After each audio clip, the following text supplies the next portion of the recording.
first job was as a sales engineer for Xerox in India. And I mainly took that job because I wanted to connect with the customer and see what it meant. My second job, which is the most impactful to me, was a shop floor supervisor in Shawnee, Oklahoma, and where we made pumps and motors and things like that. That was super impactful to me because I got to spend time in a shop floor. It made me who I am. My fascination for manufacturing and how things are made started there. And then it also helped me get used to kind of small town America, what influences people there, and made me who I am today. So I think that was my most important kind of starting point to my career, is that job as a factory supervisor.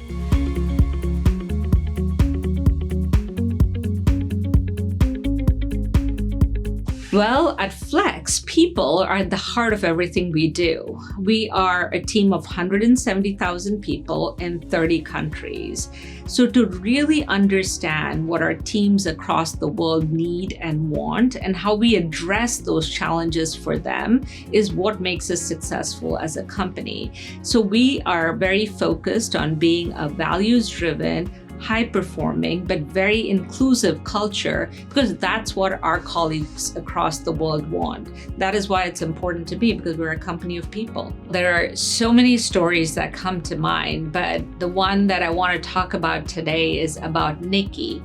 And I recently met Nikki when I was in our West Columbia, South Carolina plant.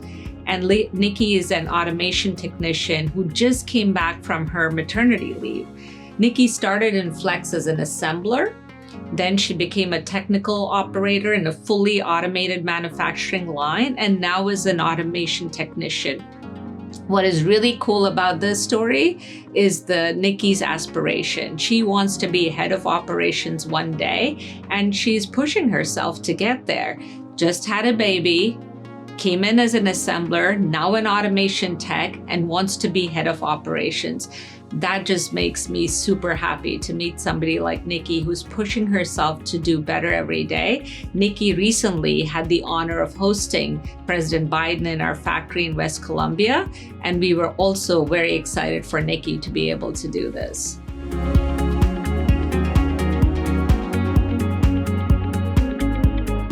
I would say we're learning from the initiatives that BRT has in place, and we are kind of catering it to what works for us. So let me give you some examples. Because we work with so many universities and trade schools across the country, our site in Texas, where we're working with a variety of four-year universities and community colleges to recruit young talent. And we have had great success with summer interns coming into our programs. In Texas last year, we converted half of our summer interns into permanent Flex employees. Or like our example in Utah, where we're working with BYU to sponsor a capstone program, which allows students to get an inside perspective to our business.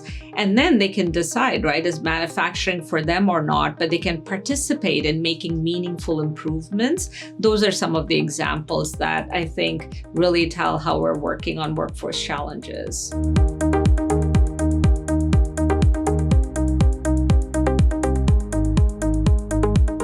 I would say the most important way policymakers can support us is by investing in additional education and training programs, right? That are particularly for people who are not enrolled in traditional four-year colleges, because building a skilled workforce is very, very important for manufacturing. So whether it's an automation technician programs or robotics technicians programs, investing in that type of education across the country would be the most important for building manufacturing in the United States.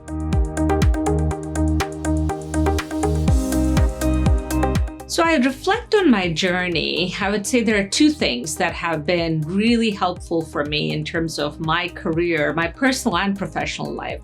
The first is you have to take risks. Anyone who wants to progress in life, right, whether it's personally or professionally, you have to be okay in terms of putting yourself out there, taking assignments, making mistakes, and being okay with saying, I can do this. I may not know how, but I can figure it out. So that's first thing, take risks. The second is build your support network, whether it's at home or at work.